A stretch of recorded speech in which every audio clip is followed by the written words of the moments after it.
¿Qué se te viene a la mente cuando hablo del FMI? Fondo Monetario Internacional.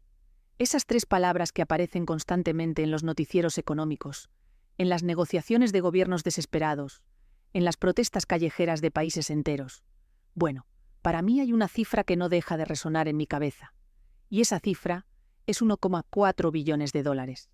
Esa es la cantidad de dinero que las naciones en desarrollo gastaron únicamente en el servicio de su deuda externa durante el año 2023.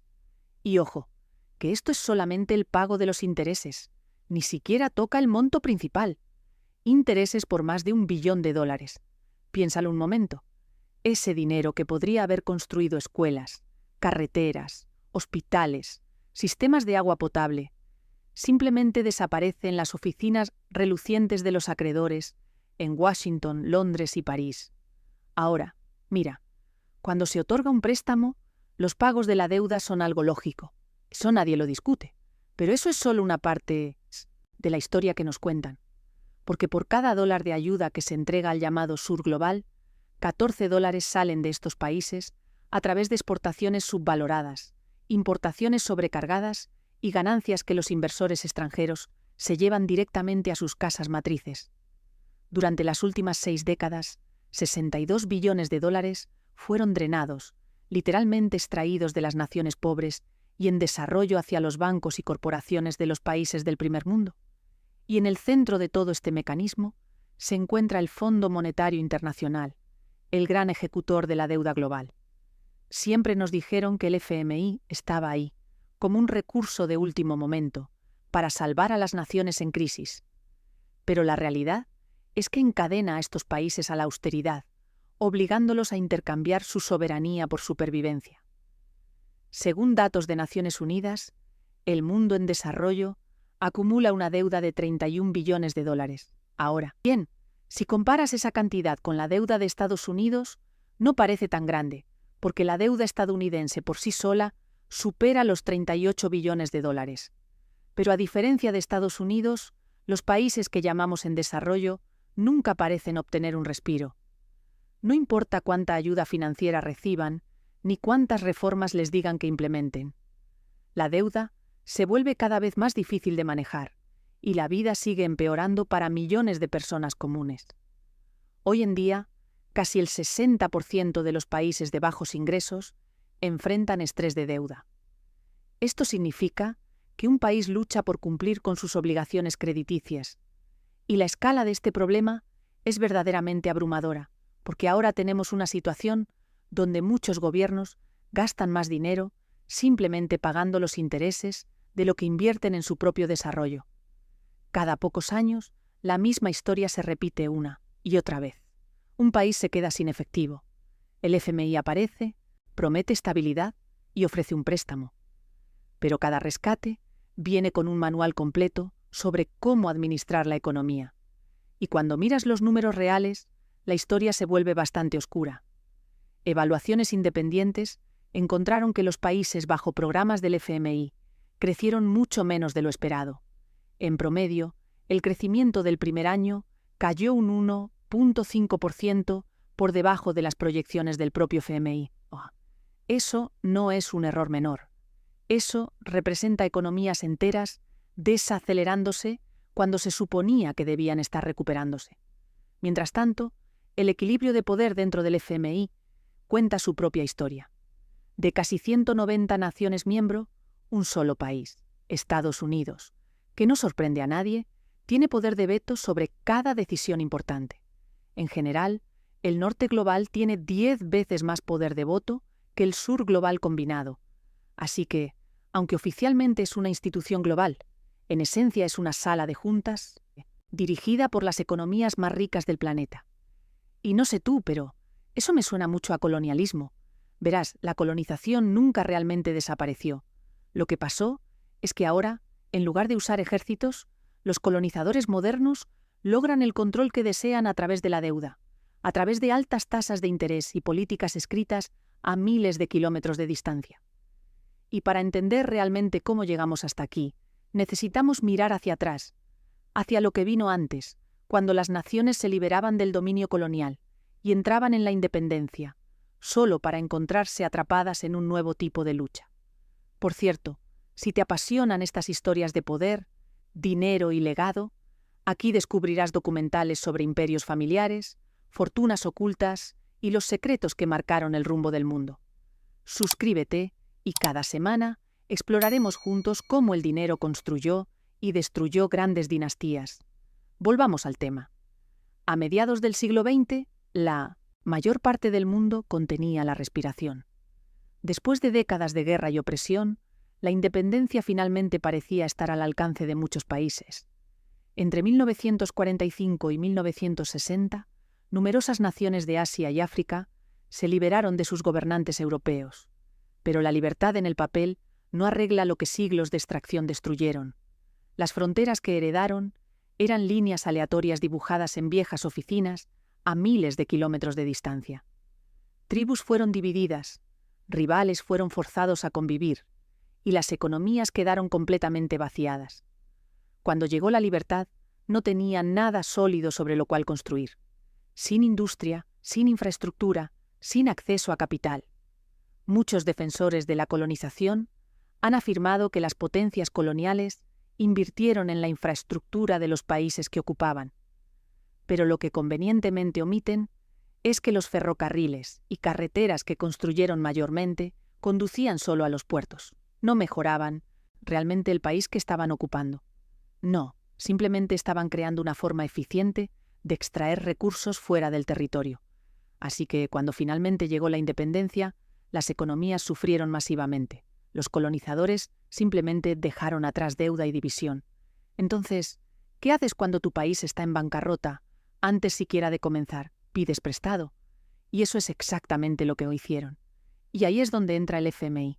La fundación de la institución se remonta a 1944, cuando delegados de 44 naciones se reunieron en la localidad turística estadounidense de Bretton Woods. Su misión era reconstruir un mundo de posguerra y diseñar un sistema financiero que previniera otro colapso global. De esa conferencia surgieron dos instituciones poderosas: el Banco Internacional de Reconstrucción y Desarrollo, más conocido como el Banco Mundial, y el Fondo Monetario Internacional. El cerebro detrás de todo esto fue Harry Dexter White. White tenía una historia de origen interesante. Nació en una familia judía pobre de inmigrantes y entendió desde temprano lo que significaba la lucha económica. No fue sino hasta los 30 años que se inscribió en la universidad, y a partir de ahí su brillantez económica fue rápidamente reconocida. Ese impulso lo llevó a través de Harvard y hacia el Departamento del Tesoro de Estados Unidos, donde se convirtió en uno de los economistas más poderosos de su tiempo. En Bretton Woods fue reconocido como el arquitecto principal de este nuevo sistema financiero de posguerra, y para cuando terminó la guerra, tenía en sus manos un plan que guiaría la economía global y el destino de las naciones durante generaciones. El FMI en realidad comenzó con buenas intenciones. Se suponía que rescataría a países en crisis, ofrecería préstamos a corto plazo y los ayudaría a recuperar la estabilidad. Cuando la moneda de una nación colapsaba o las importaciones superaban a las exportaciones, el FMI intervenía con préstamos temporales para arreglar los problemas de balanza de pagos. Ahora, ten en cuenta que temporal es la palabra clave aquí. Los préstamos se suponía que debían estabilizar, dar tiempo, darle a las naciones una oportunidad de respirar. Pero como la historia nos ha demostrado tantas veces, lo temporal puede extenderse durante décadas. Y eso es exactamente lo que sucedió. Para la década de 1970, la economía global se había puesto de cabeza. El colapso del sistema de Bretton Woods y el aumento de los precios del petróleo enviaron ondas de choque a través de los mercados globales. Las naciones en desarrollo pidieron prestado fuertemente con la esperanza de mantenerse a flote.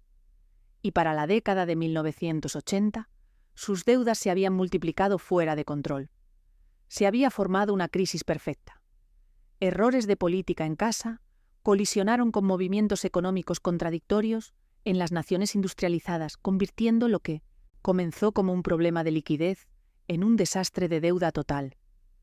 Desde Europa del Este hasta América Latina, las fichas de dominó cayeron una por una. el FMI intervino con muchas promesas de la llamada recuperación. En realidad, el juego había cambiado. Estos nuevos acuerdos venían con cadenas más pesadas. Los llamaron programas de ajuste estructural, o PAE para abreviar, reformas que prometían estabilidad, pero entregaban sumisión. Por lo tanto, los nuevos rescates arrastraron a los países a un ciclo de dependencia. Cada préstamo venía con nuevas condiciones, más reformas y un control más estricto. Irónicamente, los gobiernos comenzaron a moldear sus presupuestos alrededor de las demandas del FMI en lugar de sus propias prioridades. Este fue el nacimiento de lo que muchos llamaron la trampa de deuda del FMI, donde los países nunca podían salir completamente de la supervisión del fondo una vez que entraban. El programa de ajuste estructural se convirtió en una larga lista de verificación, una que cada país prestatario tenía que seguir si quería acceso a los fondos del FMI o del Banco Mundial. A los gobiernos se les dijo que devaluaran su moneda para arreglar los déficits de balanza de pagos. El gasto público tenía que recortarse y las empresas estatales debían privatizarse. Además, las regulaciones que protegían a las industrias locales se relajaron para atraer inversores extranjeros. Incluso, los sistemas tributarios fueron rediseñados para asegurar a los prestamistas que el pago se haría a tiempo. Incluso, cuando estas economías respaldadas por el FMI mostraban crecimiento en los gráficos, los resultados eran huecos. Los empleos desaparecían, los ingresos se secaban, y todas las fábricas locales no podían competir contra la avalancha de productos importados que inundaron el país una vez que se eliminaron las barreras comerciales. Y claro, las exportaciones aumentaron, pero principalmente de materias primas y sectores de bajo valor añadido. Las ganancias rara vez se quedaban en casa. Mientras tanto, los productos de lujo importados llenaban los escaparates de las tiendas en ciudades donde el desempleo estaba aumentando y los salarios reales estaban cayendo. Era un tipo extraño de prosperidad, una que existía solo en los números. Los verdaderos ganadores de estas reformas fueron un círculo minúsculo de élites empresariales vinculadas a los mercados de exportación, intermediarios comerciales y corporaciones transnacionales que de repente encontraron un mercado comprador en activos privatizados. Ahora, lógicamente, las críticas al programa de ajuste estructural crecieron, pero el FMI no abandonó la idea por completo. Simplemente la evolucionó hacia una lógica de control más sutil, pero más peligrosa. Y ahora venía bajo una nueva etiqueta más técnica. El FMI ahora llamaba condicionalidad a las medidas estrictas que imponía. Básicamente, una palabra elegante para decir control. Al principio, la condicionalidad sonaba más razonable comparada con los programas de ajuste estructural que vinieron antes. Se suponía que debía guiar a los países fuera de la crisis y proteger los recursos del FMI para que el dinero pudiera ser devuelto. Pero conforme pasaron los años, las condiciones se volvieron más duras. Para adquirir préstamos, las naciones tenían que recortar el gasto público, aumentar impuestos y eliminar subsidios. Se les dijo que privatizaran industrias, redujeran programas sociales y abrieran mercados a inversores extranjeros. Una vez que una nación firmaba el acuerdo, raramente tenía espacio para decir que no. Cada entrega de préstamo dependía de cumplir nuevos objetivos. Si fallabas en uno, el siguiente pago se congelaba, amenazando con un colapso económico. Así es como el FMI tomó control de naciones enteras. Con cada nueva condición, el control del FMI se profundizaba, y los gobiernos se veían forzados a remodelar sus economías para mantener el flujo de dinero. Las reformas estructurales empujaron el desempleo hacia arriba, los ingresos gubernamentales hacia abajo, y los costos de los servicios básicos se dispararon por las nubes. Los sistemas tributarios, las pensiones y la seguridad social, todos fueron remodelados para el pago de la deuda. Todos servían las necesidades de sus prestamistas y no las necesidades públicas. Los derechos fueron relegados, la desigualdad creció y la pobreza se extendió. En estas economías, los más pobres pagaron el precio más alto. Y no se detuvo ahí. Con las reformas del FMI, el financiamiento para los servicios públicos fue frecuentemente lo primero en irse. Generaciones enteras crecieron bajo la austeridad, menos educadas, menos saludables y menos capaces de construir las mismas economías que el FMI afirmaba salvar. Puedes ver el daño en números reales. Tomemos a Zambia como ejemplo. Entre 2018 y 2021, los pagos de deuda saltaron del 20% al 38% del presupuesto nacional. En el mismo periodo, el financiamiento para la salud cayó del 9,5% al 8%. La educación también sufrió, cayendo del 17% en 2016 a solo el 12% en 2022. Eso es lo que pasa cuando la deuda se convierte en prioridad. Mientras más tienen que pagar los gobiernos a los acreedores, menos tienen para invertir en su propia gente. Hoy, el FMI ha experimentado lo que los economistas llaman expansión de la misión. Le dice a los países cómo administrar sus economías, qué vender, qué recortar y hasta cómo redactar sus propias leyes. Comenzó con ajustes de moneda y pagos de deuda, y luego se expandió lentamente hacia privatizar empresas estatales, liberalizar el comercio y remodelar las leyes bancarias. Cada préstamo del FMI viene con una lista de verificación, y cada casilla marcada significa menos control para el país mismo, y en ningún lugar se ha sentido ese poder con más fuerza que en África, donde las llamadas reformas se suponía que traerían prosperidad, pero en cambio dejaron a las economías jadeando por aire. La amarga verdad es que hay casi el doble de africanos viviendo en pobreza hoy en números absolutos que hace décadas. De 1979 a 1992, el Producto Interno Bruto de todo el continente creció menos del 1%. 13 años de reformas y nada que mostrar por ello. La inversión colapsó y las fábricas cerraron. Además de eso, la participación del continente en las exportaciones mundiales cayó más de la mitad. África una vez suministró más de una quinta parte de las exportaciones agrícolas del mundo en desarrollo. Para 1990, eso había caído a solo el 8%.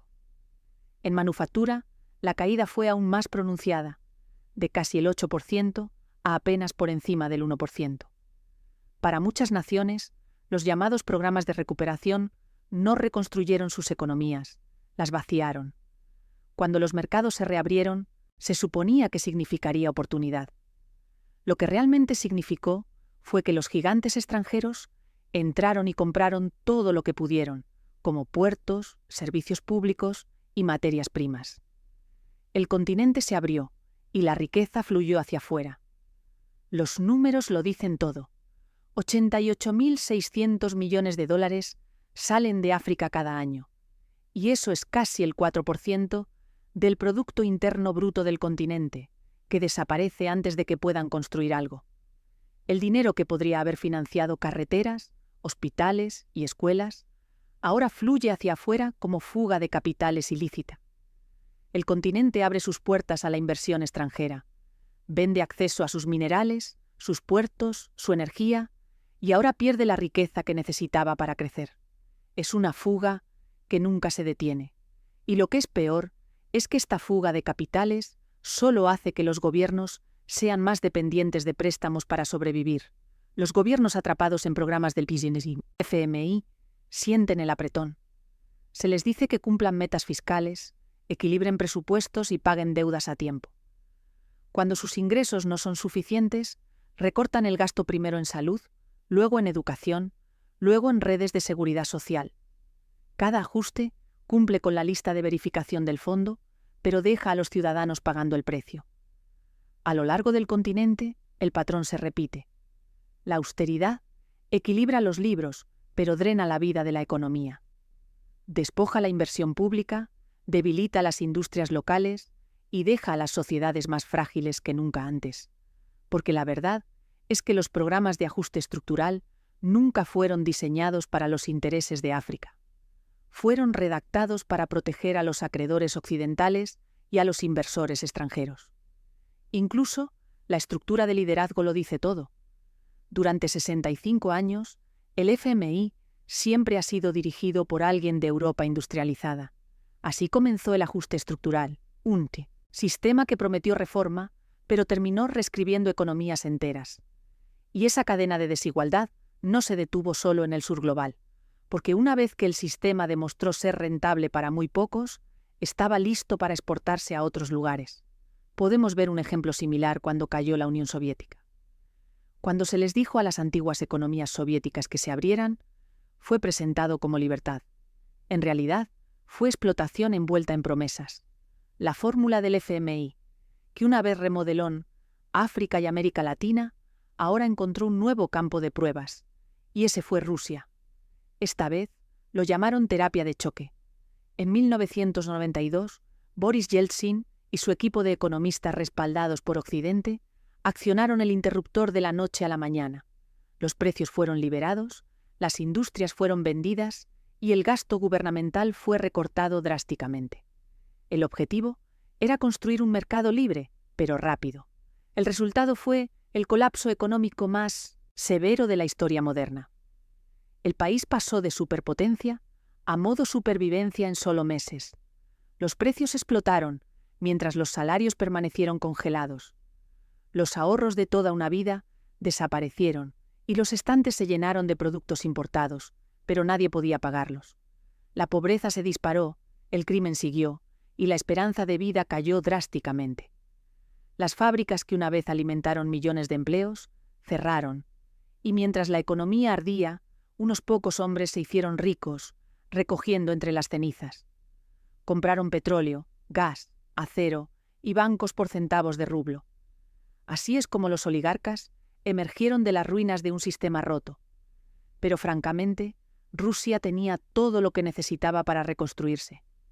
Gas natural, minerales, metales, una gran fuerza laboral calificada, una base industrial masiva. Pero la terapia de choque convirtió toda esa fortaleza en debilidad. Cuando llegó la terapia de choque, las industrias que una vez convertían esos recursos en productos terminados colapsaron casi de la noche a la mañana. Sectores enteros como el acero, el aluminio y la maquinaria fueron destripados. El colapso de la Unión Soviética también significó que muchos nuevos países, que una vez fueron economías estrechamente alineadas, estaban ahora al borde de la ruina económica. Y no es sorpresa que el FMI interviniera para ayudar. Zambia enfrentó el mismo manual bajo presión del FMI también. El salvavidas del país eran sus minas de cobre. Fueron rápidamente privatizadas y vendidas a empresas extranjeras. La promesa era eficiencia. La realidad fue desempleo, pérdida de ingresos y un gobierno despojado del control sobre sus propios recursos valiosos. Esas privatizaciones se llevaron a cabo bajo planes de reestructuración respaldados por el FMI, que exigían inversión extranjera a cualquier costo. Y así, el Estado vendió sus minas por una fracción de su valor real. Las corporaciones multinacionales entraron con exenciones fiscales y garantías de ganancias mientras la propiedad local desaparecía. Zambia, una vez el tercer mayor productor de cobre del mundo, terminó ganando menos de sus exportaciones de lo que Chile ganaba de una producción similar, porque la mayoría de sus ganancias simplemente fluían al extranjero. Los grupos civiles rogaron al gobierno que renegociara. Lo intentaron ajustando las leyes fiscales, pero el daño ya estaba hecho. Al otro lado del océano, Argentina siguió el mismo guión. En la década de 1990, privatizó industrias clave bajo la guía del FMI. Por un corto tiempo, el dinero entró a raudales, luego vino el colapso. Para 2001, los bancos se congelaron, la moneda colapsó y millones cayeron en la pobreza. Y todo esto sucedió bajo la vigilancia de un programa aprobado por el FMI. Verás, la historia sigue repitiéndose una y otra vez en diferentes continentes con la misma fórmula. La gente tiende a pensar que el FMI es una especie de red de seguridad global, un prestamista internacional que aparece para salvar a países en problemas. Esa es la historia que nos cuentan. Economistas, políticos y expertos financieros, todos repiten la misma línea de que el FMI está ahí para estabilizar economías. Pero los hechos sobre el terreno casi nunca respaldan esto, porque la verdad es que el FMI nunca ha sido sobre arreglar números o equilibrar presupuestos. La historia nos muestra que es esencialmente parte de un sistema mucho más grande, diseñado para proteger los intereses de las naciones más poderosas de la Tierra, Entonces, cuando el FMI habla de reforma y estabilidad, ¿todavía deberíamos creer que se trata de salvar economías? ¿O es simplemente sobre salvaguardar los intereses de aquellos que ya las gobiernan? Regresemos un momento a la estructura del poder dentro de esta institución que supuestamente representa a casi 200 naciones. El convenio constitutivo del FMI exige el 85% de los votos para realizar cualquier cambio significativo. Estados Unidos posee el 16.49% de los votos. Esto significa que tiene poder de veto sobre las decisiones del fondo. En consecuencia, los altos funcionarios del FMI se alinean con las políticas del gobierno estadounidense y, dada la ubicación de la organización en Washington, consultan frecuentemente con el Departamento del Tesoro sobre su marco político y las decisiones específicas. Las economías avanzadas disponen del 59% de los derechos de voto y solo representan el 14% de la población mundial. En 1944, cuando se fundaron las instituciones de Bretton Woods, la mayor parte de los países que hoy conforman los BRIC pertenecían a imperios coloniales y no eran soberanos. Desde entonces, ha habido intentos de corregir esas desigualdades, sin verdaderos resultados. Por ejemplo, según cálculos para 2024, China tiene una cuota real del 6.39%, mientras que su cuota calculada debería ser del 13.72%. Para aumentar la cuota de China, de modo que coincida con lo que le corresponde, sería necesario reducir la de otros países, especialmente la de Estados Unidos. Este último tiene una cuota real del 17.40%, que tendría que reducirse para acomodar el aumento de China. Esta disminución de la cuota estadounidense erosionaría su poder de veto, algo que Washington jamás permitirá. En 2019, cuando el gobierno de Estados Unidos decidió dejar de reconocer unilateralmente al gobierno de Venezuela, presionó al FMI para que siguiera su ejemplo. Venezuela, uno de los miembros fundadores del FMI, había acudido a la entidad en busca de ayuda en varias ocasiones, pagó los préstamos pendientes del FMI en 2007 y luego decidió no solicitar más asistencia a corto plazo. De hecho, el gobierno venezolano se comprometió a construir el Banco del Sur para proporcionar préstamos puente a los países endeudados. Sin embargo, durante la pandemia, Venezuela, al igual que la mayoría de los países, intentó recurrir a sus reservas de $5.000 millones en derechos especiales de giro, la moneda del FMI, a los que tenía acceso como parte de la iniciativa global de aumento de liquidez del fondo. No obstante, el FMI, bajo presión de Estados Unidos, decidió no transferir el dinero. Esta resolución se produjo después de que se rechazara previamente una solicitud de Venezuela para acceder a $400 millones de sus propios derechos especiales de giro. Aunque Estados Unidos afirmó que el verdadero presidente de Venezuela era Juan Guaidó, el FMI siguió reconociendo en su sitio web que el representante de Venezuela ante la organización era Simón Alejandro Cerpa Delgado, entonces ministro de Finanzas del gobierno del presidente Nicolás Maduro. Este es solo un ejemplo de cómo el poder político de una sola nación puede determinar el destino financiero de otra a través de esta institución supuestamente neutral.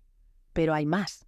Cuando examinamos cómo funciona realmente el proceso de toma de decisiones dentro del FMI, descubrimos una maquinaria diseñada específicamente para mantener el statu quo. Las cuotas de cada país determinan no solo su poder de voto, sino también su acceso al financiamiento. Y estas cuotas se calculan mediante una fórmula que favorece sistemáticamente a las economías más grandes y desarrolladas.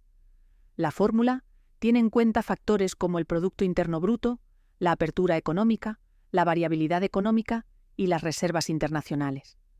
Pero la ponderación de estos factores refleja las prioridades de quienes diseñaron el sistema, no necesariamente lo que sería justo o equitativo. El resultado es un círculo vicioso, donde los países que más necesitan apoyo tienen menos voz en cómo se distribuye ese apoyo. Además, la ubicación física del FMI en Washington no es accidental. Fue una condición impuesta por Estados Unidos durante las negociaciones de Bretton Woods. Harry Dexter White insistió en que la sede estuviera en territorio estadounidense, rechazando las propuestas británicas de ubicarla en Europa. Esta decisión geográfica tiene consecuencias reales. Los funcionarios del FMI viven y trabajan en un ambiente profundamente influenciado por la cultura política y económica estadounidense. Los empleados del fondo, aunque provienen de muchos países, son formados en una tradición económica particular que enfatiza los mercados libres, la austeridad fiscal y la integración financiera global. Las voces críticas de este paradigma son sistemáticamente marginadas dentro de la institución. Los economistas que cuestionan el consenso ortodoxo raramente ascienden a posiciones de influencia. Esta homogeneidad ideológica explica en parte por qué el FMI ha aplicado las mismas recetas a situaciones tan diversas. Ya sea que el país en crisis esté en África, Asia, América Latina o Europa del Este, las recomendaciones siguen siendo notablemente similares. Reducir el gasto público, privatizar empresas estatales, liberalizar el comercio y los flujos de capital, flexibilizar los mercados laborales, pero quizás lo más revelador sea examinar lo que sucede cuando el Consejo del FMI resulta desastrosamente equivocado. En el caso de la crisis financiera asiática de 1997, el fondo prescribió medidas de austeridad que empeoraron dramáticamente la recesión. Millones de personas perdieron sus empleos, sus ahorros y sus hogares. Cuando quedó claro que las políticas habían sido contraproducentes, el FMI eventualmente admitió algunos errores, pero para entonces el daño ya estaba hecho. Lo mismo ocurrió en Argentina, en Grecia, en tantos otros lugares. El patrón se repite: crisis, intervención del FMI, políticas de austeridad, profundización de la crisis, sufrimiento masivo y, finalmente, algún tipo de reconocimiento tardío de que quizás las cosas podrían haberse hecho de manera diferente. Pero para entonces, los responsables de las decisiones han pasado a otros puestos, y las personas que pagaron el precio no reciben ninguna compensación. Esta falta de rendición de cuentas es una característica fundamental del sistema, no un error. El FMI es responsable ante sus accionistas, es decir, los países miembros, pero como hemos visto, el poder dentro de la institución está concentrado en unas pocas naciones. Los países que sufren las consecuencias de las políticas fallidas tienen poca capacidad para exigir responsabilidades. Hay otro aspecto que merece atención: la relación entre el FMI y el sector financiero privado. Aunque el fondo es una institución pública, sus políticas frecuentemente benefician a los acreedores privados. Cuando un país enfrenta dificultades para pagar su deuda, el FMI interviene no para proteger a los ciudadanos de ese país, sino para asegurar que los acreedores recuperen su dinero. Los préstamos del FMI no van a construir escuelas u hospitales. Van a pagar deudas previas, permitiendo que los tenedores de bonos y los bancos internacionales cobren lo que se les debe. Es un sistema de socialización de pérdidas. Cuando las inversiones van mal, los riesgos se transfieren a los contribuyentes del país deudor, mientras que las ganancias, cuando las hay, permanecen en manos privadas. Esta dinámica explica por qué el sector financiero internacional generalmente apoya las intervenciones del FMI, a pesar de la retórica ocasional sobre la necesidad de involucrar al sector privado en la resolución de crisis. En la práctica, el fondo sirve como un mecanismo para proteger las inversiones de los países ricos en los países pobres. También vale la pena mencionar el papel de las agencias calificadoras de riesgo en este sistema. Estas empresas, todas con sede en países desarrollados, evalúan la solvencia de los gobiernos y pueden hacer que el costo de endeudamiento de un país se dispare de la noche a la mañana.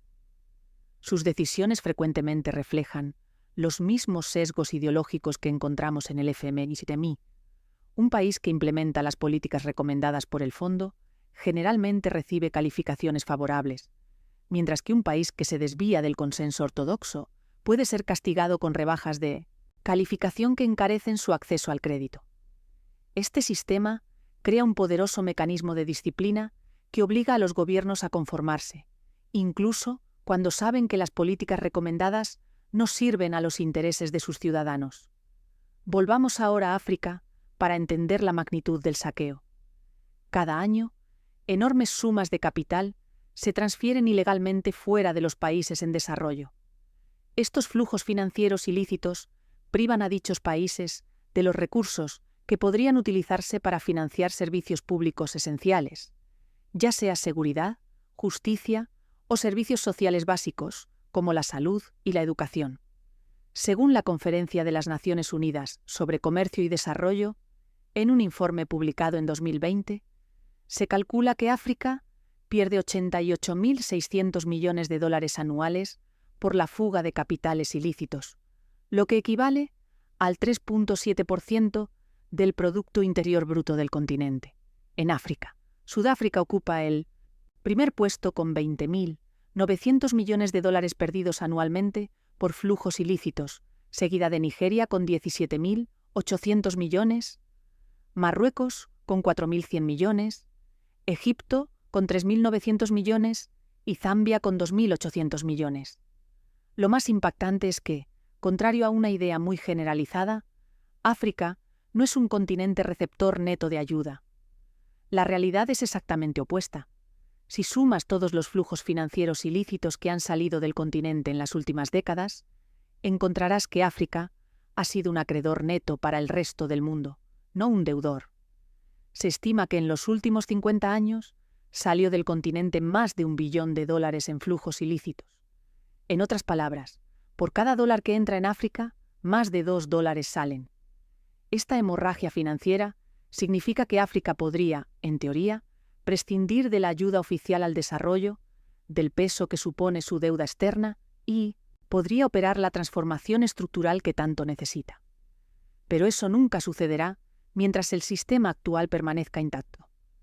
El Grupo de Alto Nivel sobre Flujos Financieros Ilícitos de África, presidido por el expresidente sudafricano Thabo Mbeki, reveló que la mayoría de los flujos financieros ilícitos que salen de África, alrededor del 65%, se deben a actividades comerciales legalmente sancionadas, cuyo propósito es ocultar patrimonio, evadir o eludir impuestos de forma agresiva y eludir derechos de aduana y gravámenes nacionales. La forma habitual de las empresas multinacionales de limitar sus obligaciones fiscales consiste en hacer declaraciones falsas, ya sea infravalorando los ingresos por exportaciones, sobrevalorando los gastos de las empresas con el fin último de limitar las ganancias o, en el caso extremo, declarando falsas pérdidas. Un ejemplo revelador del informe era el de un gigante de las telecomunicaciones no identificado, que estaba haciendo perder al gobierno anfitrión unos $90 millones anuales mediante estas prácticas. Pero el caso más dramático de las consecuencias de las políticas del FMI en los últimos tiempos quizás sea el de Argentina. La crisis económica argentina, de 1998 a 2002, fue una situación financiera que afectó severamente a la economía del país durante fines de los años 90 y principios de los 2000. En lo que a macroeconomía se refiere, el periodo crítico se inició con la disminución del Producto Bruto Interno Real en 1998 y terminó en 2001 con el final de la convertibilidad. El gobierno de Carlos Menem había fijado la paridad de la moneda local, el peso, al dólar estadounidense. Esta política, conocida como la convertibilidad, fue aplaudida inicialmente por el FMI como un modelo a seguir. Durante una década, Argentina fue presentada como el alumno estrella de las políticas de ajuste estructural. El país privatizó industrias clave, abrió su economía a la inversión extranjera y siguió fielmente las recetas del fondo. Pero el tipo de cambio artificialmente revaluado estimuló fuertemente las importaciones, destruyendo la industria local, hizo perder competitividad a las exportaciones, propició las actividades especulativas y llevó a un enorme endeudamiento público y privado. Mientras tanto, el gasto público seguía siendo alto y la corrupción era rampante. El requisito legal de mantener la convertibilidad impedía la emisión de moneda nueva, por lo que el déficit fiscal se debió financiar con préstamos. La deuda pública de Argentina creció enormemente durante la década de 1990 y por falta de fondos, el país no mostró signos verdaderos de poder pagarla. El FMI, sin embargo, mantuvo los préstamos de dinero a Argentina y difirió su calendario de pagos. Pero cuando la situación se volvió insostenible, el fondo decidió interrumpir el flujo de fondos hacia Argentina. La crisis llegó a un punto insostenible el 29 de noviembre de 2001, cuando los grandes inversionistas comenzaron a retirar sus depósitos monetarios de los bancos y, en consecuencia, el sistema bancario colapsó por la fuga de capitales y la decisión del FMI de negarse a refinanciar la deuda y conceder un rescate. El entonces presidente Fernando de la Rúa aseguró que la gota que derramó el vaso había sido la decisión del FMI de suspender un préstamo acordado con Argentina. Por cierto, si te interesa entender cómo nacieron las grandes fortunas, los imperios empresariales y las familias que dominaron la historia, en este canal cada semana te esperan historias reales que mezclan ambición, poder y destino. Suscríbete y descubre los secretos que cambiaron el curso del mundo. Retomemos desde aquí. El 2 de diciembre de 2001, el gobierno implementó el famoso corralito, una disposición que restringía la extracción de dinero en efectivo de los bancos a 250 pesos semanales. La medida provocó protestas masivas. Los ciudadanos salieron a las calles golpeando ollas y cacerolas en lo que se conoció como los cacerolazos. Los enfrentamientos entre la policía y los manifestantes se volvieron comunes, y el 20 de diciembre de la Rúa tuvo que salir de la Casa Rosada en helicóptero. Argentina declaró el mayor default soberano de la historia hasta ese momento, por casi 145.000 millones de dólares.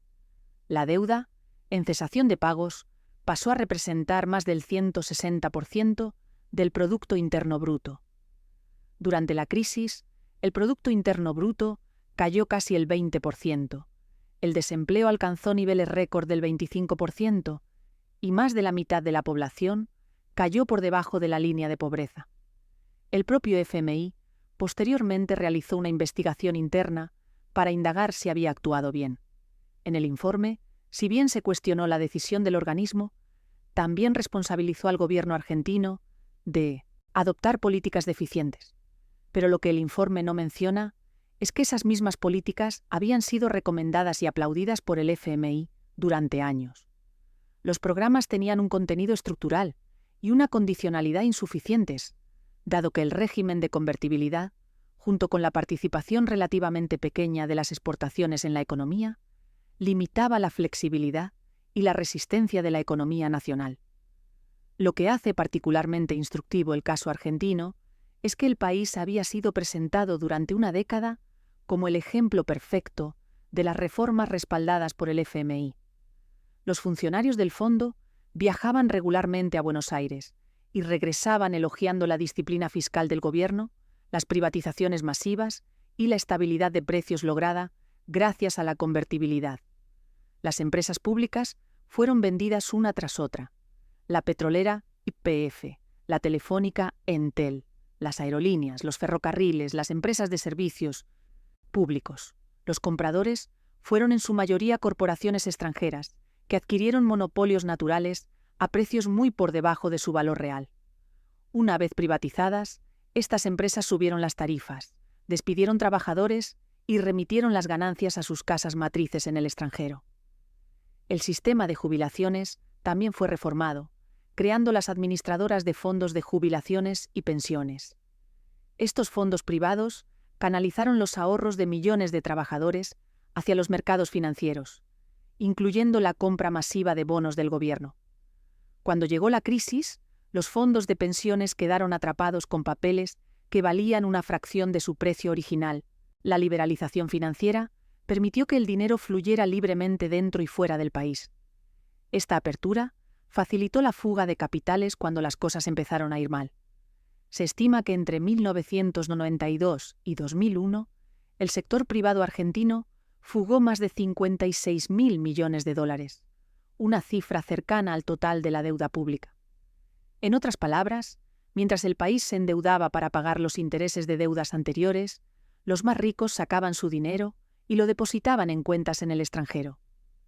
El desempleo, que había sido tradicionalmente bajo en Argentina, se disparó durante la década de la convertibilidad. Las industrias locales, incapaces de competir con las importaciones baratas que entraban gracias al peso sobrevaluado, cerraron una tras otra. El sector manufacturero, que había sido el motor del desarrollo argentino durante décadas, se desintegró. Cuando finalmente llegó la crisis, las consecuencias fueron devastadoras. El Producto Interno Bruto cayó casi el 20% en un solo año. El desempleo alcanzó el 25%. Más de la mitad de la población cayó por debajo de la línea de pobreza. Hubo saqueos de supermercados, protestas masivas y una represión policial que dejó decenas de muertos. Lo más irónico es que la recuperación argentina comenzó precisamente cuando el país abandonó las políticas del FMI. Después de declarar el default y devaluar la moneda, la economía empezó a crecer de nuevo. Las exportaciones se volvieron competitivas, la industria local revivió y el empleo comenzó a recuperarse. Durante los años siguientes, Argentina crecería a tasas que no había visto en décadas, todo mientras ignoraba sistemáticamente las recomendaciones del fondo. Esta experiencia demuestra algo que los críticos del FMI han argumentado durante mucho tiempo. Las recetas ortodoxas no solo no funcionan, sino que frecuentemente son contraproducentes.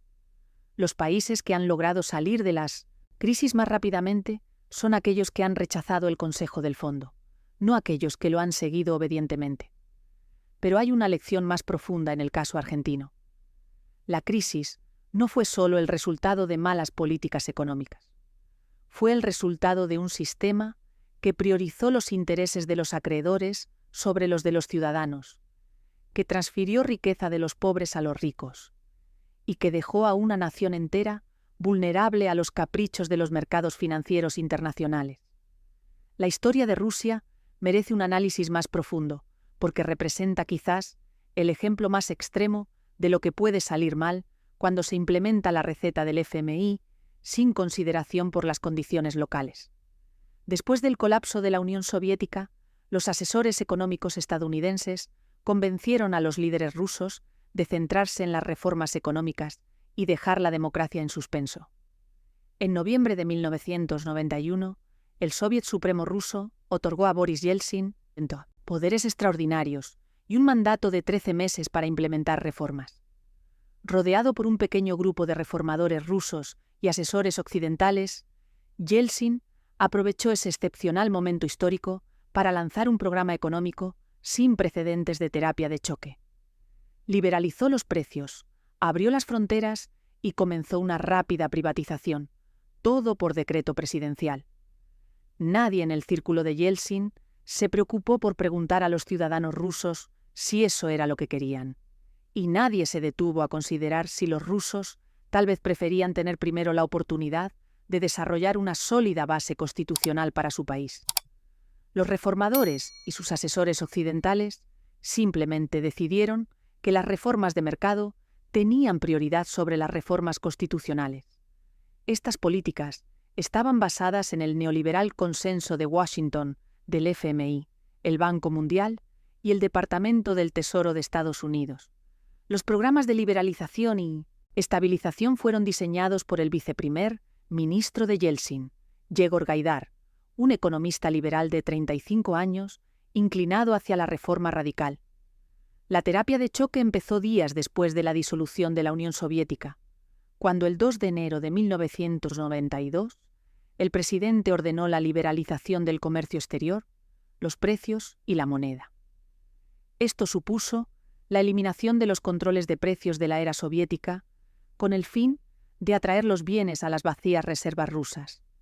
Se hicieron desaparecer las barreras legales del mercado privado y la manufactura, y se cortaron los subsidios para granjas estatales e industrias mientras se permitían las importaciones del exterior en el mercado ruso.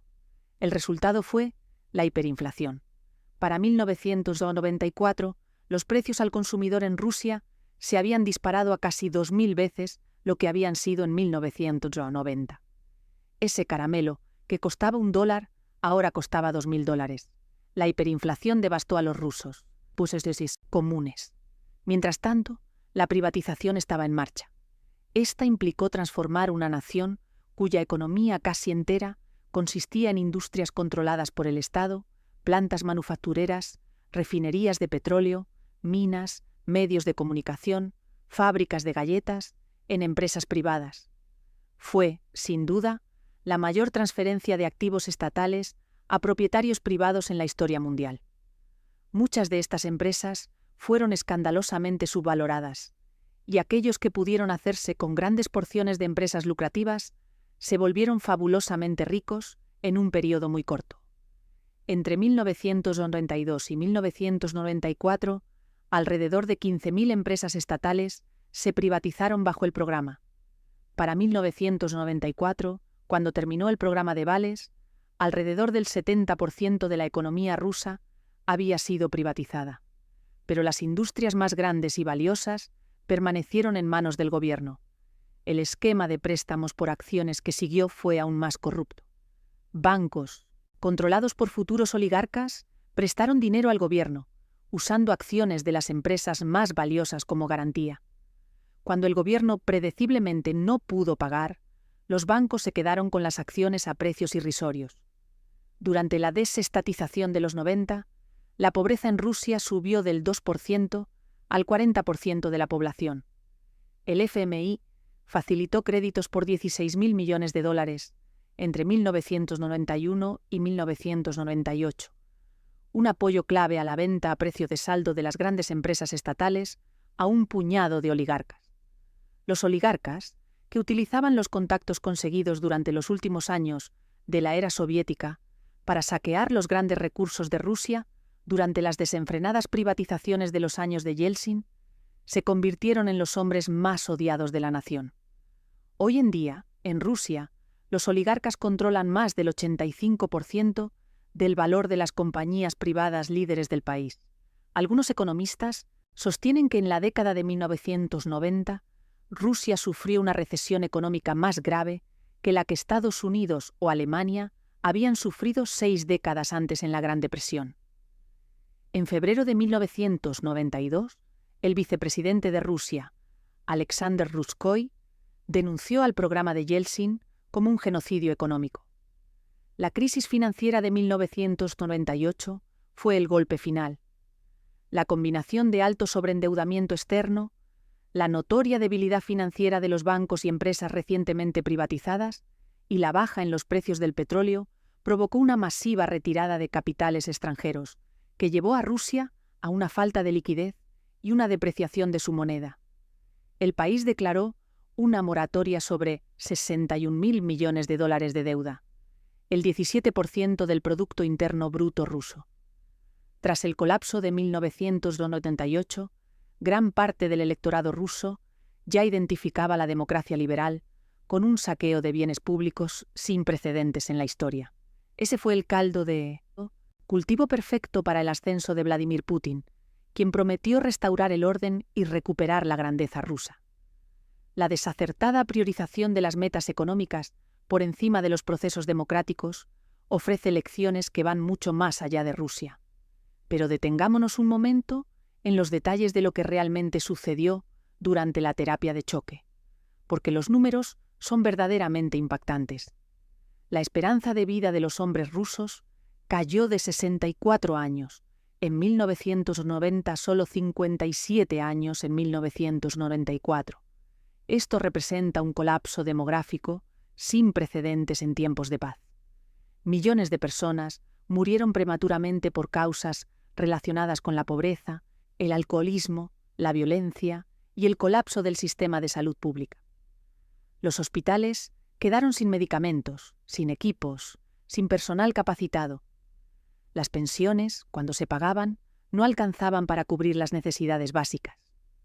Los maestros y profesores abandonaron sus puestos porque sus salarios no valían nada.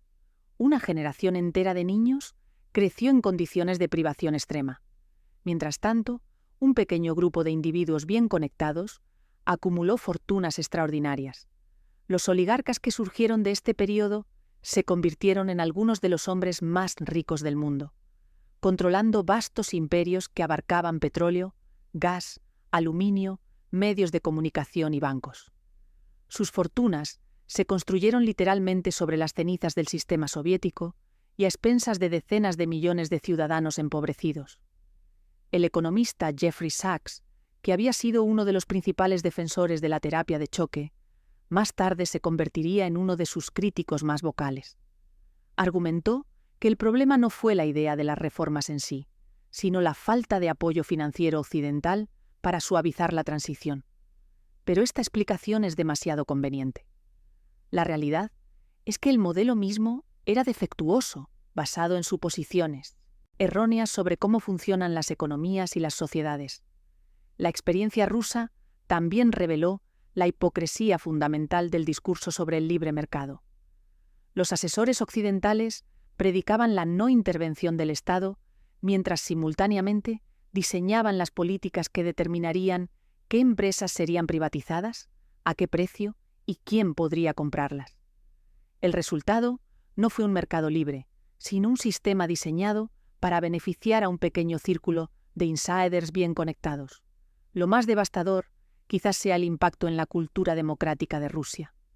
Después de experimentar el capitalismo como sinónimo de pobreza masiva, corrupción y caos, muchos rusos perdieron la fe en los valores que supuestamente representaba Occidente.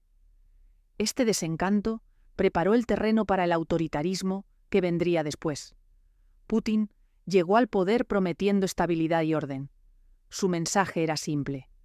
Los años 90 habían sido un desastre porque Rusia había seguido el Consejo Occidental y había adoptado reformas demasiado radicales, demasiado rápido. Solo un líder fuerte podría restaurar la grandeza de Rusia y protegerla de las depredaciones del capitalismo salvaje. Este relato resonó con millones de rusos que habían visto sus vidas destruidas durante la década anterior. Y aunque Putin restauró parte de la estabilidad económica, lo hizo a costa de la democracia, la libertad de prensa y los derechos humanos. El legado de la terapia de choque no fue solo económico, fue profundamente político. La ironía final es que el FMI y los asesores occidentales que diseñaron estas políticas rara vez enfrentaron consecuencias por sus fracasos. Muchos siguieron trabajando en posiciones de influencia, aplicando las mismas recetas en otros países. La maquinaria del consenso neoliberal siguió funcionando, ignorando o minimizando la catástrofe que había causado. Ahora miremos hacia el futuro. La deuda pública mundial alcanzó un récord de 102 billones de dólares en 2024. Los países en desarrollo concentraron casi un tercio de ese total, 31 billones de dólares, y pagaron un récord de 921.000 millones de dólares solo en intereses, lo que tensiona los presupuestos públicos y pone en riesgo servicios clave. Según la última edición del Informe de Naciones Unidas sobre la deuda mundial, la deuda pública en los países en desarrollo ha crecido al doble de velocidad que en los países más ricos desde 2010. En 2024, un récord de 61 economías en desarrollo destinó al menos el 10% de sus ingresos públicos solo al pago de intereses, lo que limita el gasto en áreas cruciales como la salud, la educación y la acción climática. En la actualidad, 3.400 millones de personas viven en países que gastan más en intereses de la deuda que en sanidad o educación. Esta cifra es escalofriante. Más de un tercio de la humanidad vive bajo gobiernos que priorizan pagar a los acreedores sobre cuidar a sus ciudadanos. Y esto no es por elección, sino por las condiciones impuestas por el sistema financiero internacional.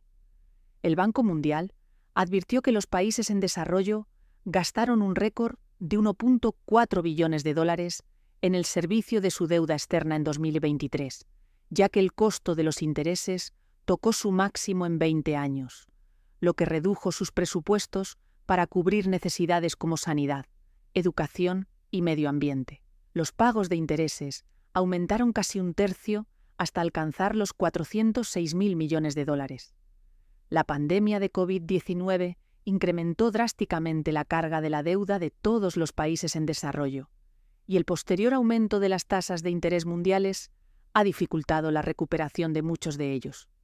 A finales de 2023, el total de la deuda externa de todos los países de ingreso bajo y mediano ascendía a la cifra sin precedentes de 8.8 billones de dólares, lo que supone un aumento del 8% respecto de 2020. La situación es particularmente grave para los países más pobres.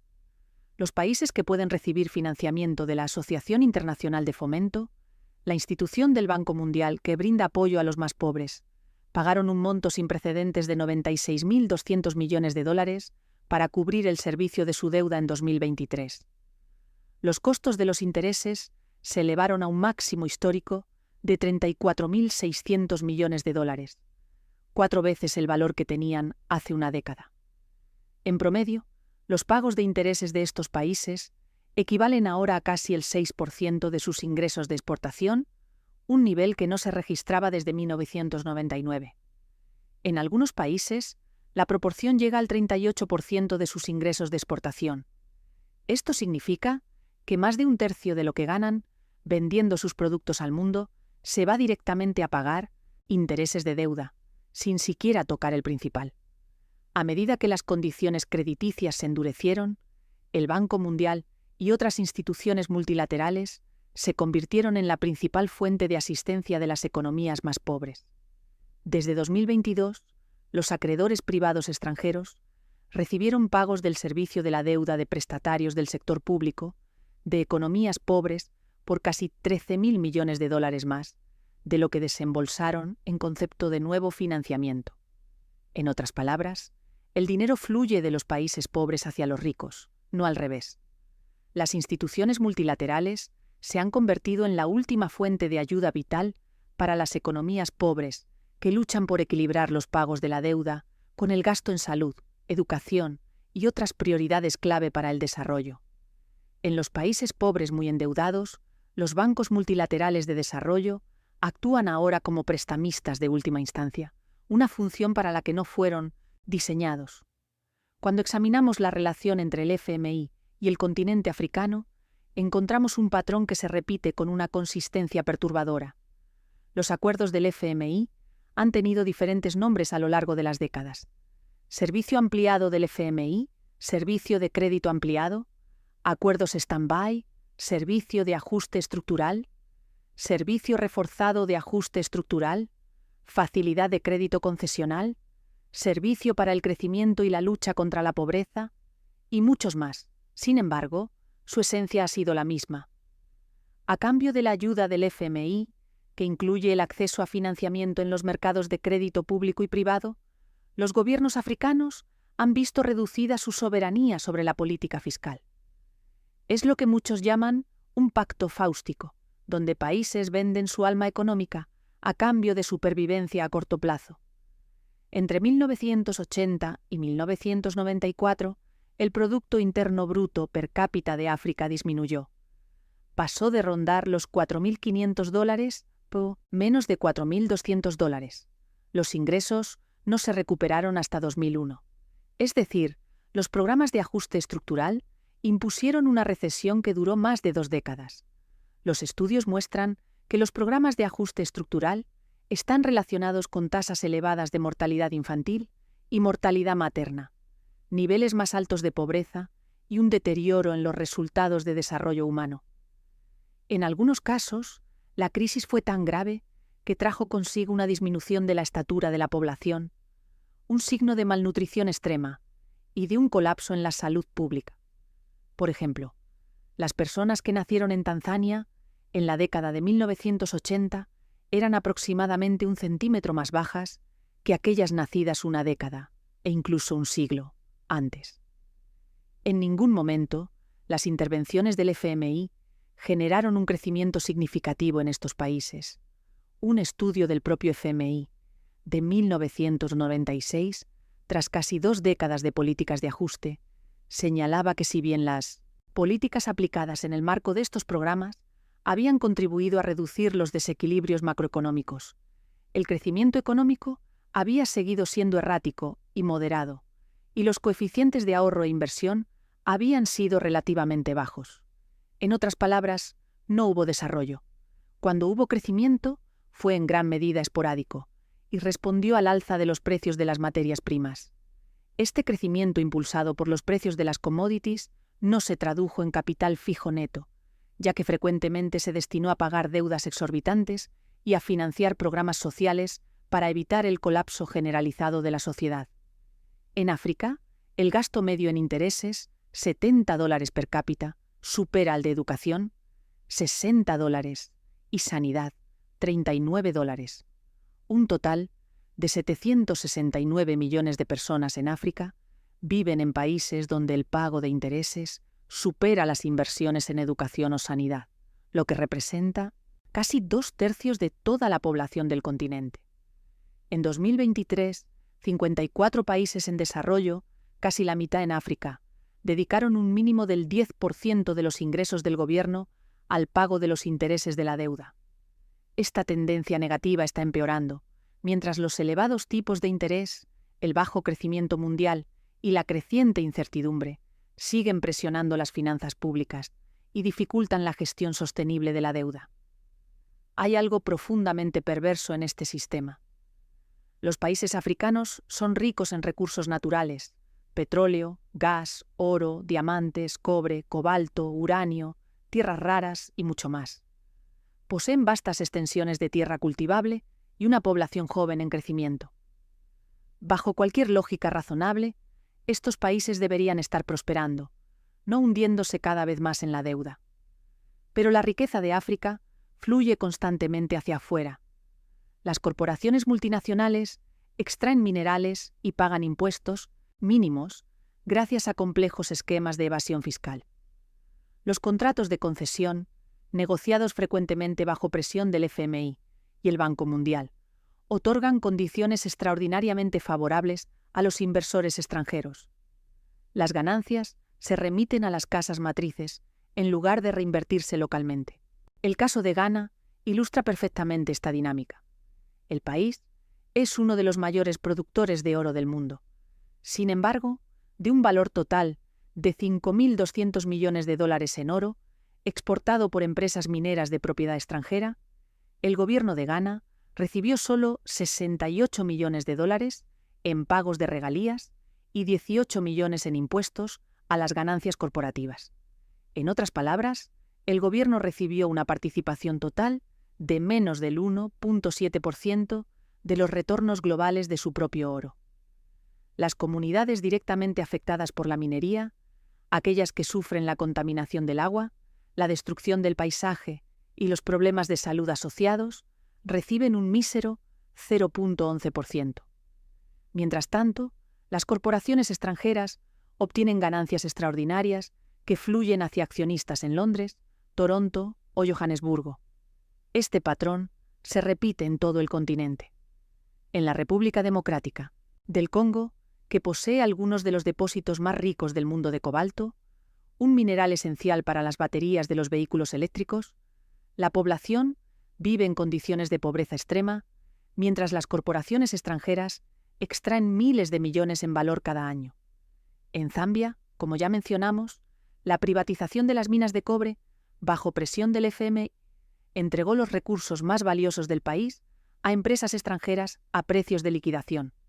Décadas después, el país sigue siendo uno de los más pobres del mundo, a pesar de producir cientos de miles de toneladas de cobre cada año. Lo que hace especialmente cínico este sistema es el discurso que lo acompaña. El FMI y sus defensores hablan constantemente de corrupción africana, de mala gobernanza, de la necesidad de más reformas, pero raramente mencionan el papel de las corporaciones multinacionales en facilitar esa corrupción, ni las estructuras globales que permiten que la riqueza fluya de los países pobres a los ricos. Las mismas instituciones que presionan a los gobiernos africanos para que reduzcan impuestos a las corporaciones y abran sus economías a la inversión extranjera son las que luego critican a estos gobiernos por no recaudar suficientes ingresos para financiar servicios públicos. Es un juego amañado donde los países africanos nunca pueden ganar. Incluso la ayuda internacional, frecuentemente presentada como un acto de generosidad de los países ricos hacia los pobres, forma parte de este sistema. Gran parte de la ayuda viene con condiciones que obligan a los países receptores a comprar bienes y servicios de los países donantes, a implementar las políticas económicas preferidas por el FMI o a abrir sectores específicos a la inversión extranjera. Un estudio encontró que por cada dólar que entra en África como ayuda, más de $10 salen del continente a través de flujos financieros ilícitos, repatriación de ganancias, pago de deudas y otros mecanismos. África no es un continente que necesita caridad, es un continente que está siendo saqueado sistemáticamente. Lo que estamos presenciando no es simplemente un problema técnico de balanza de pagos o gestión de deuda. Es la continuación de un sistema colonial bajo nuevas formas. En lugar de ejércitos y gobernadores coloniales, el control se ejerce a través de contratos de préstamo, tasas de interés y condiciones de política económica redactadas en oficinas a miles de kilómetros de las comunidades que se ven afectadas. Los programas de ajuste estructural fueron diseñados en Washington, no en Lagos, Lusaka o Buenos Aires. Las reformas que exigen no reflejan las prioridades de las poblaciones locales, sino los intereses de los acreedores internacionales y las corporaciones multinacionales que se benefician del acceso barato a recursos naturales, mano de obra y mercados. El resultado es un ciclo vicioso del que parece imposible escapar. Un país enfrenta dificultades económicas. El FMI ofrece un préstamo con condiciones. Esas condiciones reducen el gasto social, privatizan industrias clave y abren la economía a la inversión extranjera. La pobreza aumenta, la desigualdad crece y la base económica se debilita. Cuando inevitablemente surgen nuevas dificultades, el país necesita otro préstamo, con más condiciones. Mientras tanto, la riqueza fluye constantemente hacia afuera, a través del pago de intereses, de la repatriación de ganancias por empresas extranjeras, de flujos financieros ilícitos, de la subvaloración de exportaciones y la sobrevaloración de importaciones. El país queda atrapado en una posición de dependencia permanente, formalmente independiente pero económicamente subordinado. Algunos argumentan que la solución es más reformas, más apertura, más integración en la economía global. Pero las décadas de evidencia sugieren lo contrario. Los países que han logrado escapar de la trampa del subdesarrollo, como China o Corea del Sur, lo hicieron precisamente ignorando las recetas del consenso de Washington y protegiendo sus industrias nacientes hasta que pudieron competir globalmente. China, en particular, eligió un camino diferente al capitalismo de choque.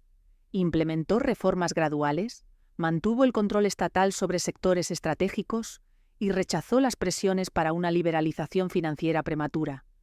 El resultado fue el mayor milagro de desarrollo de la historia, sacando a cientos de millones de personas de la pobreza en unas pocas décadas.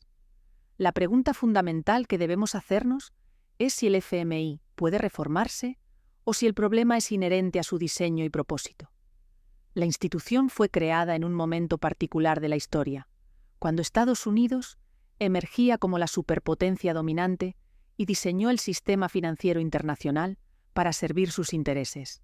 Desde entonces, aunque el mundo ha cambiado drásticamente, la estructura de poder dentro del FMI ha permanecido notablemente estable. Los intentos de reforma han sido mínimos y cosméticos. A pesar de que el peso económico del mundo en desarrollo ha crecido enormemente, su representación en las instituciones financieras internacionales no ha aumentado proporcionalmente. Estados Unidos sigue manteniendo su poder de veto, y las decisiones importantes siguen reflejando los intereses de un pequeño grupo de países ricos. En 2023, cuando el grupo de los BRICS se expandió para incluir a Argentina, Egipto, Etiopía, Irán, Emiratos Árabes Unidos y Arabia Saudita, el nuevo bloque alcanzó un derecho de veto sobre el funcionamiento del Fondo Monetario Internacional y del Banco Mundial. Todos juntos pueden bloquear la adhesión de un nuevo miembro o ejercer presión sobre las grandes medidas político-financieras del fondo. Esto representa un cambio potencialmente significativo en el equilibrio de poder global, pero incluso este cambio tiene sus limitaciones. No altera fundamentalmente la lógica del sistema. Simplemente introduce nuevos actores poderosos en la mesa. Los países más pobres y vulnerables siguen sin voz significativa en las decisiones que afectan sus vidas. El presidente de Brasil, Luiz Inácio Lula da Silva, señaló la asfixia de la política del FMI hacia las naciones más pobres durante una reunión del nuevo Banco de Desarrollo en Shanghái. Sus palabras reflejan una frustración compartida por muchos líderes del sur global que han visto a sus países sometidos a las mismas recetas fallidas durante décadas. Entonces, ¿Qué nos dice todo esto? Nos dice que el sistema financiero internacional actual no fue diseñado para promover el desarrollo equitativo de todas las naciones. Fue diseñado para proteger los intereses de los acreedores, facilitar la extracción de recursos de la periferia hacia el centro y mantener una jerarquía global donde unos pocos países prosperan mientras la mayoría lucha por sobrevivir. Nos dice que las narrativas que nos cuentan sobre ayuda y desarrollo, sobre préstamos de rescate y reformas necesarias, a menudo ocultan una realidad mucho más oscura de explotación sistemática. Nos dice que la colonización no terminó cuando las banderas cambiaron y los gobernadores coloniales partieron. Simplemente se transformó, adaptándose a las nuevas circunstancias mientras mantenía las mismas relaciones fundamentales de poder. Y nos dice que el cambio real no vendrá de reformas incrementales dentro del sistema existente. Vendrá de movimientos que desafíen la lógica misma del sistema, que construyan alternativas desde abajo, que recuperen la soberanía económica que fue arrebatada hace tanto tiempo. Hoy, más de 3.000 millones de personas viven en países donde sus gobiernos gastan más en pagar deudas que en cuidar su salud o educación. Esa estadística debería indignarnos, debería hacernos cuestionar todo lo que nos han dicho sobre cómo funciona la economía global y para quién realmente funciona. Porque al final, cuando el FMI habla de estabilidad y reforma, cuando promete ayudar a las naciones en crisis, debemos preguntarnos, ¿estabilidad para quién? ¿Reforma en beneficio de quién? La respuesta, si somos honestos, casi nunca es en beneficio de los miles de millones de personas que sufren las consecuencias de estas políticas. El Fondo Monetario Internacional se presenta como el guardián de la estabilidad económica global, pero quizás sea más preciso describirlo como el guardián de un orden económico global profundamente injusto, una máquina de deuda que ha mantenido a naciones enteras encadenadas a un ciclo de dependencia del que parece imposible escapar. Y hasta que no enfrentemos esa realidad de frente, hasta que no cuestionemos los fundamentos mismos del sistema que ha causado tanto daño, seguiremos viendo la misma historia repetirse una y otra vez.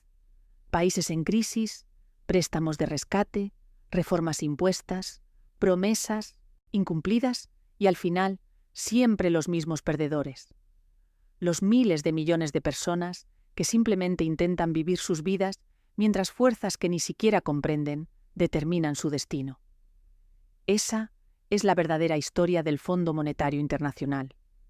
No es una historia de rescates y estabilidad, es una historia de control y extracción, de promesas vacías y consecuencias devastadoras.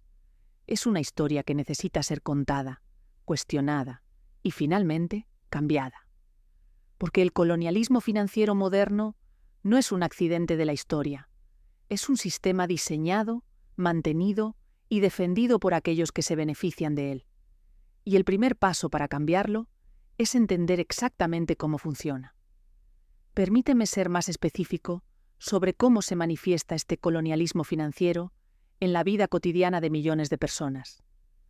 Cuando el FMI exige recortes en el gasto público como condición para un préstamo, eso significa hospitales que cierran, maestros que no son contratados, programas de vacunación que se suspenden. Significa niños que no reciben educación, enfermos que no reciben tratamiento, ancianos que no reciben pensiones. Cuando el FMI exige la eliminación de subsidios a los combustibles o alimentos, eso significa que el costo de vida se dispara para las familias más pobres. Una madre que antes podía permitirse alimentar a sus hijos, ahora tiene que elegir cuál de ellos comerá hoy. Un trabajador que antes podía pagar el transporte a su empleo, ahora tiene que caminar horas bajo el sol abrasador o perder su trabajo. Cuando el FMI exige la flexibilización del mercado laboral, eso significa que los trabajadores pierden la protección de sus empleos, sus salarios caen, sus sindicatos se debilitan. Significa jornadas más largas, condiciones más peligrosas, menos seguridad para el futuro. Antes de terminar, recuerda que creamos este canal con un propósito: rescatar las historias que revelan cómo el dinero y la ambición dieron forma a nuestra historia. Porque entender las grandes fortunas es entender el poder, la humanidad y sus sombras. Suscríbete y forma parte de esta comunidad que ama descubrir los secretos del pasado. A continuación seguimos. Estas no son abstracciones económicas. Son decisiones que afectan vidas reales, que determinan si los niños crecen sanos o desnutridos, si los jóvenes tienen oportunidades o desesperanza, si las familias pueden mantenerse unidas o se ven forzadas a separarse en busca de trabajo.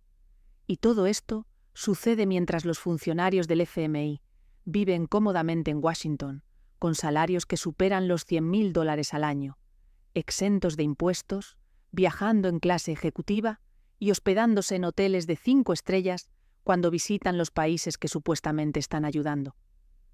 La desconexión entre quienes diseñan estas políticas y quienes sufren sus consecuencias no podría ser más dramática. También debemos hablar de los préstamos odiosos. Este es un concepto legal que establece que las deudas contraídas por un régimen despótico, sin el consentimiento del pueblo y contra sus intereses, no deberían ser obligatorias para la nación cuando ese régimen cae. Muchas de las deudas que hoy asfixian a países africanos y latinoamericanos fueron contraídas por dictaduras corruptas que usaron el dinero para reprimir a sus propios pueblos o enriquecerse personalmente. El régimen de Mobutu en el Congo, por ejemplo, recibió miles de millones en préstamos que se sabe fueron desviados a cuentas personales en Suiza. Cuando Mobutu fue finalmente derrocado, el nuevo gobierno democrático heredó esas deudas y se vio obligado a pagarlas, desviando recursos que podrían haber ido a reconstruir un país devastado por décadas de cleptocracia. Lo mismo ocurrió en Argentina, donde la dictadura militar de 1976 a 1983 multiplicó la deuda externa del país, mientras simultáneamente torturaba y asesinaba a miles de ciudadanos. El gobierno democrático que siguió heredó esas deudas y el peso de pagarlas contribuyó a las crisis que marcarían las décadas siguientes. El FMI ha sido consistentemente hostil a la idea de que estas deudas odiosas deberían ser canceladas o repudiadas. Desde la perspectiva del fondo, una deuda es una deuda, sin importar las circunstancias de su origen o el uso que se le dio al dinero. Esta posición protege a los acreedores, pero castiga a las poblaciones que nunca consintieron los préstamos ni se beneficiaron de ellos. Hay quienes argumentan que el sistema ha evolucionado, que el FMI de hoy no es el mismo que impuso los programas de ajuste estructural devastadores de los años 80 y 90. Es cierto que el lenguaje ha cambiado. Ahora se habla de reducción de la pobreza, de género, de cambio climático, de objetivos de desarrollo sostenible. Pero cuando examinas las condiciones reales que acompañan los préstamos, encuentras muchas de las mismas viejas recetas con nuevos nombres. El servicio de crédito ampliado, que reemplazó al servicio reforzado de ajuste estructural, sigue exigiendo consolidación fiscal, es decir, austeridad. Sigue exigiendo reformas estructurales, es decir, privatización y liberalización. Sigue exigiendo el cumplimiento de metas macroeconómicas que priorizan la estabilidad de precios y la sostenibilidad de la deuda sobre el empleo y el bienestar social. Kenia y Ghana son ejemplos recientes de países africanos sometidos a estas nuevas versiones de los viejos programas.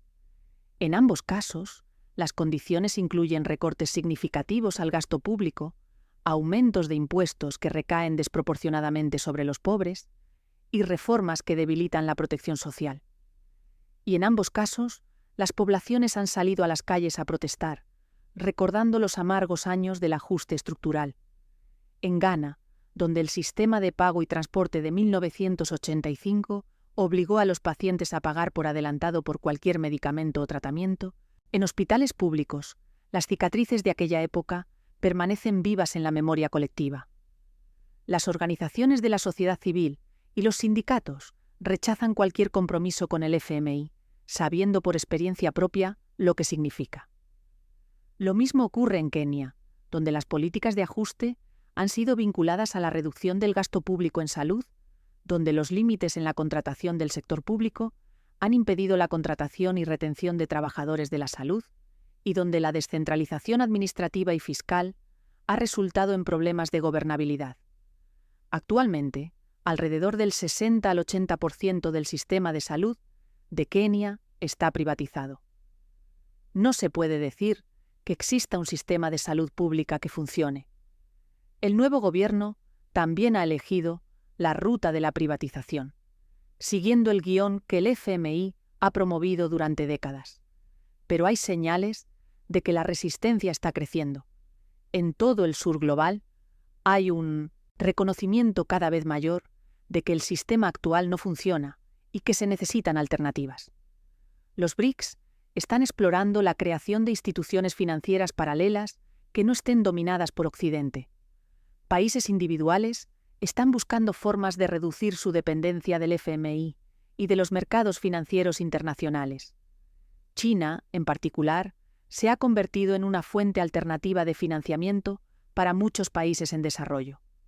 Sus préstamos vienen con condiciones diferentes a las del FMI, y aunque tienen sus propios problemas y críticas, representan una ruptura con el monopolio occidental sobre el financiamiento del desarrollo. La cuarta conferencia internacional sobre el financiamiento para el desarrollo, prevista para los próximos años, representa una oportunidad para repensar fundamentalmente la arquitectura financiera internacional. Hay propuestas sobre la mesa para democratizar las instituciones de Bretton Woods, para crear mecanismos más justos de reestructuración de deuda, para abordar los flujos financieros ilícitos que desangran a los países en desarrollo.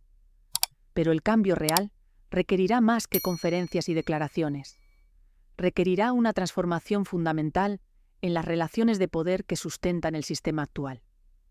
Requerirá que los países en desarrollo construyan su propia capacidad para financiar su desarrollo sin depender de acreedores externos. Requerirá solidaridad entre las naciones del sur global para resistir la presión de las instituciones financieras internacionales. Y quizás, lo más importante, requerirá que los ciudadanos de todo el mundo entiendan cómo funciona este sistema y por qué necesita cambiar. Porque mientras la mayoría de la gente siga creyendo la narrativa oficial, mientras acepte que los países pobres son pobres por su propia culpa y que el FMI está ahí para ayudarlos, el sistema continuará funcionando exactamente como fue diseñado para funcionar. La deuda de 31 billones de dólares que hoy oprime al mundo en desarrollo no cayó del cielo. Fue construida deliberadamente, préstamo por préstamo, condición por condición, por un sistema que beneficia a unos pocos a expensas de miles de millones. Entender esto es el primer paso para cambiarlo. Ahora ya lo sabes.